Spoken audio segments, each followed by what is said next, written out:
Hello and welcome to Dr. Casket's Cadaver Core. I'm your host, Dr. Casket. I hope you're properly sanitized and otherwise prepped for surgery because this week we're doing a head transplant. In this episode, I'm going to show you how to make your very own creepy doll head lamp. It's the perfect addition to your study for those pesky times that you're all alone but don't want to feel like you are. Now, as this project does involve electricity, I want to remind everyone safety's first. Make sure everything's unplugged before you start tinkering around with it. As sad as it would be, I won't be held responsible for you frying yourself. And, frankly, I'm contractually obligated to laugh at you in that case. That being said, this project's nothing to lose your head over, so let's grab our scalpels and get to work. So first I found a base for the lamp. It's an old jewelry box for $1. Then we got a doll, also $1. And then I went and found a light source, one of these old fake candle Christmas lights. That'll work perfectly. About $4. First thing I did was I ripped off the metal piece on the jewelry box because we're going to be needing to drill a hole right there. Then we carefully rip the doll's hair off. That looks like it hurts. Don't need that. And we have this cap here that'll let us get to the eyes. Go ahead and put that down. We'll use that later.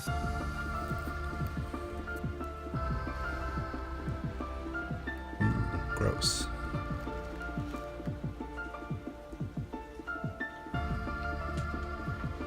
Then we're just going to take a regular old screwdriver and hammer and just knock those dang eyes out. Surprisingly easy. You do want to be careful because the doll is porcelain. Just smash her little face. Nice.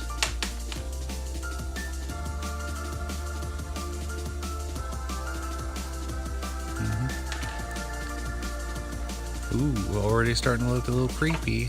That's cool. We won't really be needing the stress, so I didn't bother taking it off the nice way. We will take some of the lace for later. And we're going to need to cut this zip tie that's holding the head on. So break out some sort of sharp instrument. I got out a little tiny pocket knife. And we're just going to cut the fabric away so that we can get at that zip tie a little bit better.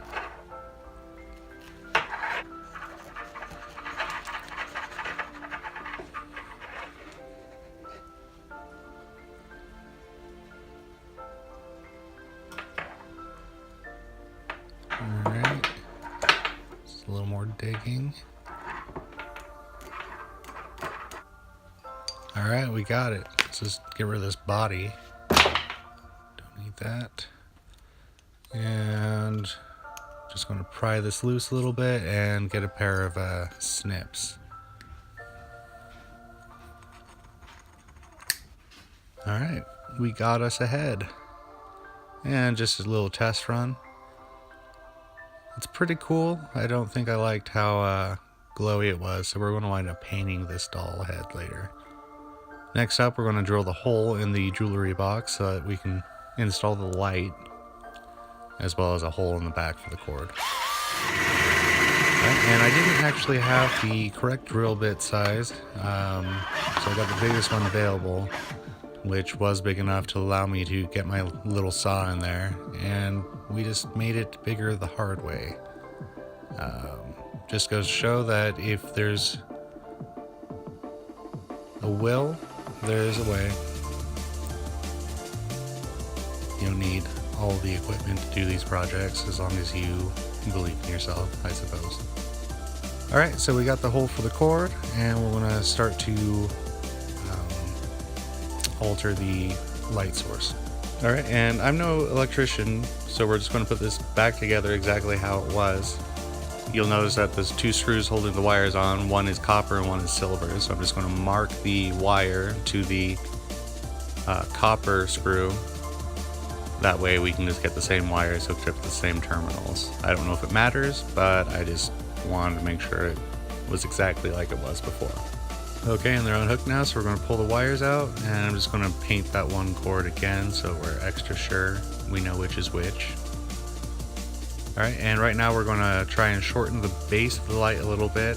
I didn't like quite as tall as it was. And the way we're going to do that is I'm just going to screw it in backwards so it sits a little bit shorter. Alright, and we're going to wire the cord through the box at this point, and then we're going to hook everything back up. And I just want to remind everyone again, make sure your light is unplugged before you go doing any of this. You can't have you electrocuting yourself. Alright, and just to be extra safe, I'm going to take the same tubing that was covering everything before and just cut that down to size so that we have that covering the wires. Don't want any exposed wiring and whatnot. Alright, and we're just going to install this and let's see if it works.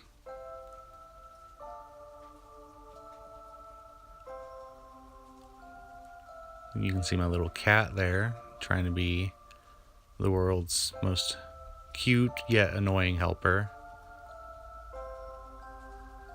Hey, works. Alright, and next up we're going to start working on getting the doll looking a little creepier, as well as getting the paint on there so the light doesn't shine through anywhere but the eyes. I went ahead and hot glued the cat back onto the head. And you might want to sand down the gold glue from where the hair was connected.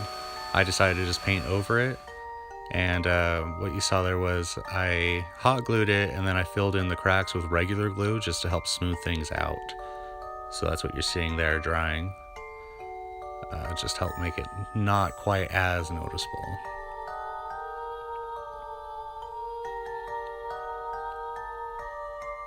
Alright, and right now we're going to work on giving it a crackled paint effect. I found a really cool method to do that.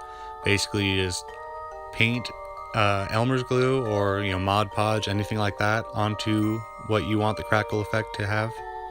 And before the glue dries, you're just going to put your paint right over that. And the cool thing is that as both the paint and the glue dry, it'll start giving you a nice crackle effect. I'm impatient, so I decided to speed this along with my hair dryer. Alright, and that's looking really cool actually. I'm really glad I stumbled on this technique. Alright, just going to get the face done. And basically just the rest of it. Get that all crackled. So it looks like this doll was sitting in your grandma's attic for years. Okay, coming along pretty nicely now. Boom. Alright, and now we're just going to put a bit of a paint job on there. Got its lips, eyebrows. And I'm just going to kind of take a little bit of paint and just try and make it look a little dirty everywhere. Yep, looks like it's seen some things. Alright, and next I decided I wanted to add a little bit of some red accent just to make it look kind of bloody, just extra creep factor. Okay, and now I'm just adding a little spray acrylic matte to help protect, as well as just make it look a little more put together. Next up, I'm just adding some super glue to the base. Alright, get that situated there. And I'm going to go ahead and hot glue it as well. Just trying to close in any gaps. And then just another small layer of super glue. Just trying to be extra safe, make sure it'll stay on there. You'll still want to be careful with it, of course. Next up, we're going to put on the lace choker, which will help transition the head from the base. I decided to take one of the doll's eyes and make that, just kind of a jewelry piece for the choker. So we're going to add that on there.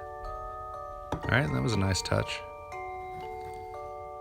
And here we have the finished product in all of its ghastly glory.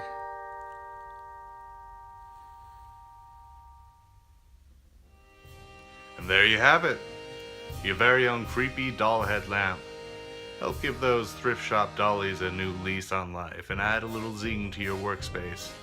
And please keep in mind, I'm handing out double bonus points if you make this your child's personal nightlight. Who doesn't love a lifetime phobia? I know I do. As always, I'd love to hear what you thought. If you have any projects you'd like me to tackle, go ahead and let me know. Remember to like and subscribe, if you feel like it. It's always appreciated, but never required. Right. On tap for next Wednesday, I plan to show you how to make your very own neon sign. It's sure to be a fun project, guaranteed to add a little excitement to any lair or secret hideout. So tune in next week.